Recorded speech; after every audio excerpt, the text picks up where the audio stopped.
Alrighty, so what we're going to do now is we're going to take a look at the fourth focus problem. This particular one is very involved, very, very difficult, and I'll be honest with you, it is. We're going to look at setting up the table. We're going to look at writing the equation. I'm not going to look at doing the graph on this one because we covered the graph in the very, very first video for these. That'll show you on how to set up your graph and how to get your axes labeled and numbered and so on and so forth.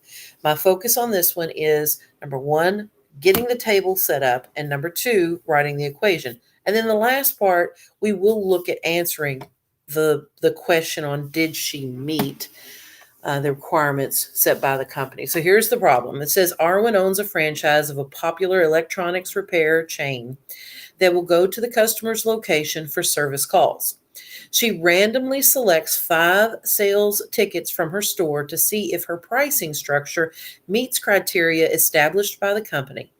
The first ticket shows a total repair cost. So here we have a number that has a label on it.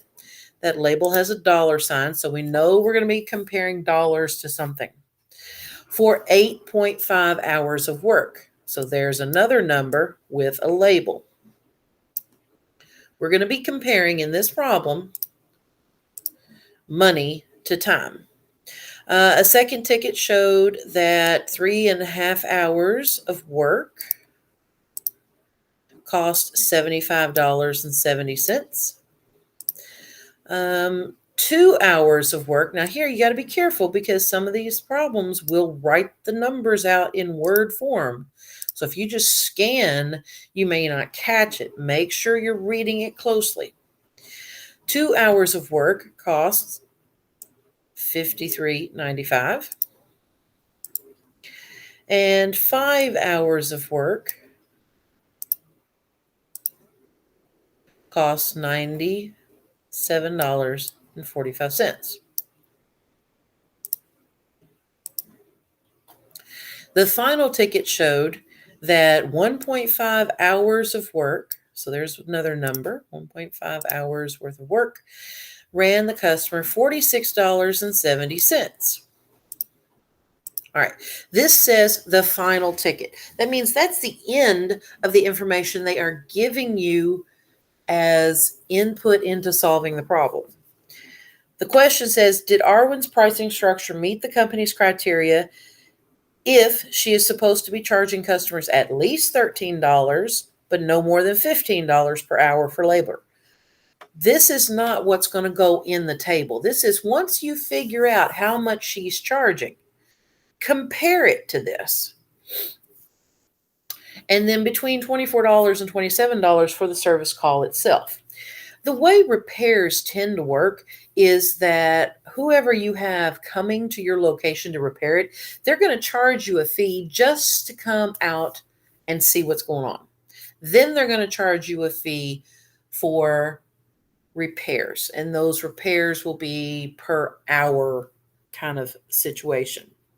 But the service call itself is a one-time fee they're going to charge you up front just so it covers them getting in their vehicle, driving to your location, pays for the gas to get them there, pays for the time to get them there, and so forth. So it's a one-time fee. It says write the problem in your notebook. You all are responsible for that. Make a table that best represents this situation. So we're focusing on these things that I have highlighted. We've got money and we have time.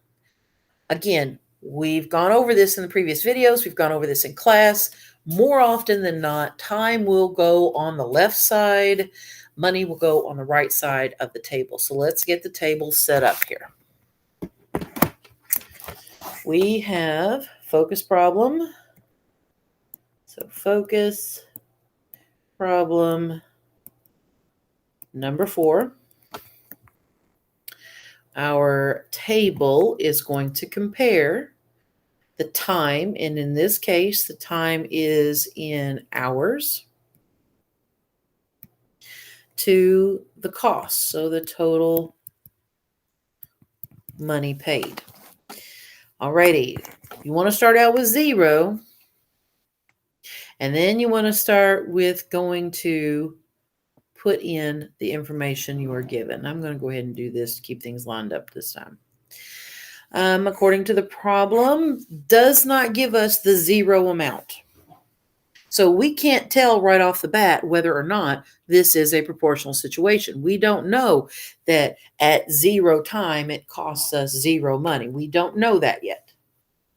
But we do know we have 8.5 hours, we have 3.5 hours, we've got 2 hours, 5 hours, and 1.5 hours. Those are all numbers that go in the left column. And it is extremely important that whatever you put in the left column is in increasing order for what we need to do. So we need the smallest number here in terms of hours, and that would be 1.5 hours. From 1.5, it would go to 2, from 2 to 3.5. So we're going to have 1.5 to 2, 2 to 3.5. And then the next things, oops, I think we need another here. Then that should be a 3.5. Let me undo here. 2 to 3.5. Sorry about that. And then I believe it's 5 and 8.5. Alrighty. So 1.5, 2, 3.5, 5 hours, and 8.5 hours. So we have that. We have them in the order that we need. So now we have 1.5 hours makes $46.70. So we're going to put $46.70 right there. Then for 2 hours, it costs $53.95. So we're going to put $53.95 beside that one. Next was 3.5 hours, and that cost $75.70. So we're going to do $75.70. 5 hours was $97.45. And then the last one was 8.5 hours, $148.20. All right, so again, we don't know what 0 hours is going to be. We can't tell right off the bat if it's proportional. So what we need to do now is we need to go in and we need to find our rate of change, because that's going to help us write our equation. That's going to help us set up what we need to answer the question. All right. So rate of change is where we take all of our x's and see how much does it change going from one to the next. Since we don't know the y value on 0, we're not going to use that. We're going to start with 1.5. Here, it went up 0.5. From 2 to 3.5, it went up 1.5. 3.5 to 5, it went up again 1.5. And then 5 to 8.5, it went up 3.5. These are all our delta x's. This is the change in the x values as it goes down the table. Do the same thing for the y's. We need our delta y's. So it's going to take me a second here. I'm going to do some calculator work. We have $53.95. And we subtract the $46.70. That means it went up $7.25. Going from $53.95 to $75.50. Or sorry, $75.70.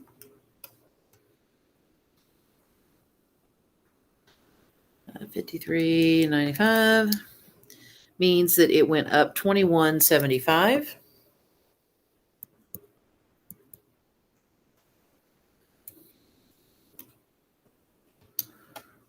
Okay. And the next one, we're going to go from $75.70 up through $97.45. So $97.45, subtract $75.70, and we get $21.70. Nope, something's not right. Hold on. Oh, I typed it in wrong. My apologies. It went up $21.75. And then the last one, we have $148.20. Subtract the $97.45, and we get $50.75.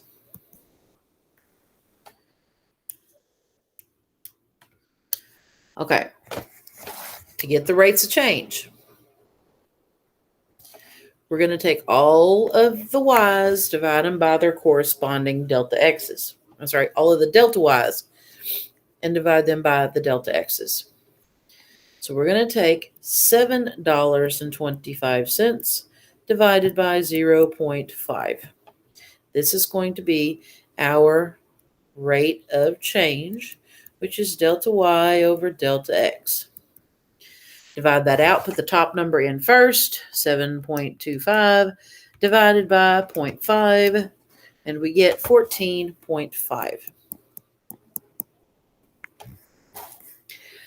All right, the next one. Okay, next one. We're going to take 21.75 divided by 1.5. 21.75 divided by 1.5. We get 14.5 again. Now, your tendency is probably to stop and go, oh, well, they're all that. You've got to make sure that they are. Actually type them in and double check.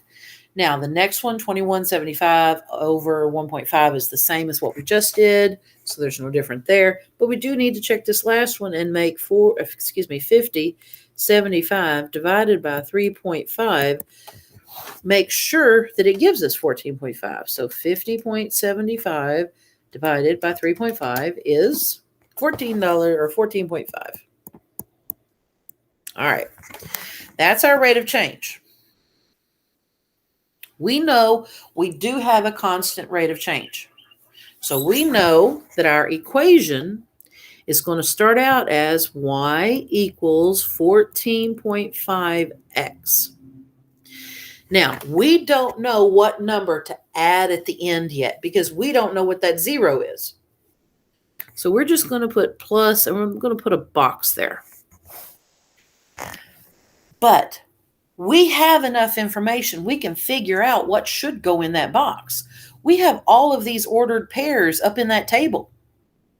Okay, the hours is our X. The total money is our Y. We know that if we put in if we put in 2 hours, it's going to cost $53.95. We know that. That was given to us. So what we can do is we can take the X and say, if I have my 14.5 that I just found as my rate of change, and I multiply that by 2 and add that unknown number to it, I should get $53.95. Let me say that once more.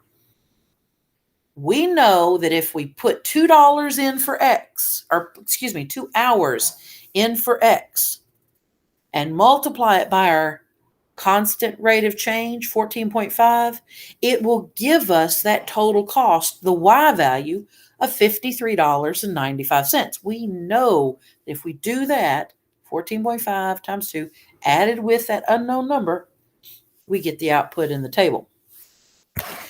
So let's multiply this, 14.5 times 2. 14.5 times 2 is going to give us 29. So that tells me that if I have $29 and I add that to the number that I don't know, I will get $53.95. So to find that unknown amount, all I have to do is take the $53.95 and subtract the 29, and that will give me the unknown number. So $53.95 minus 29 is $24.95. $24.95 is the unknown number. It is what goes in that box at the end.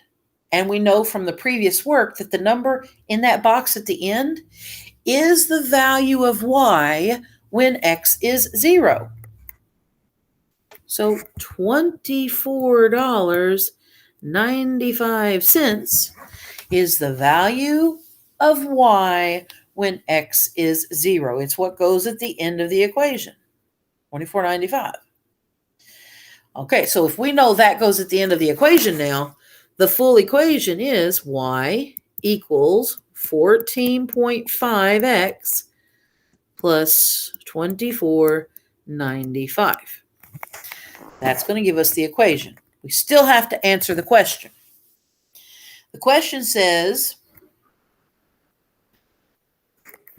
did Arwen's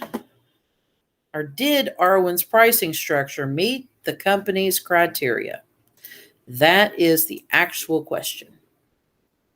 And it says, for it to meet that, it should be between $13 and $15 for each hour of work.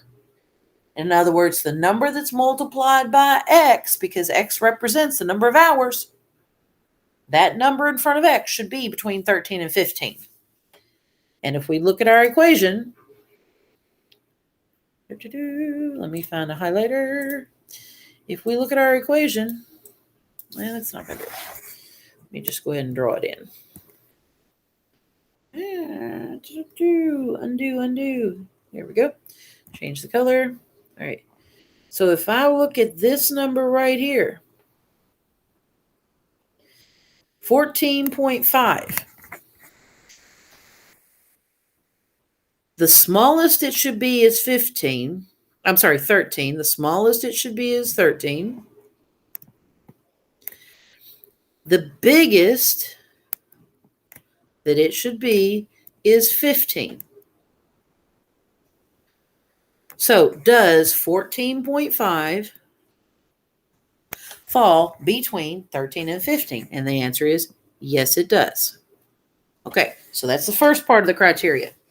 The second part of the criteria, that one-time service call price, this part right here, needs to be between $24 and $27 based on the question. So 24 should be the smallest. 27 should be the biggest. Does $24.95 fall in between there? And yes, it does. So to answer the question about does Arwen's pricing structure meet the company's criteria, the answer would be yes, because the price per hour falls between $13 and $15. The service call price falls between $24 and $27. There is your answer. If is in terms of is it proportional or not? No, this one is not proportional. It does have a constant rate of change. However, it does not go through the point 0, 0. And then you guys can set up the graph. All right, that is focus problem number 4.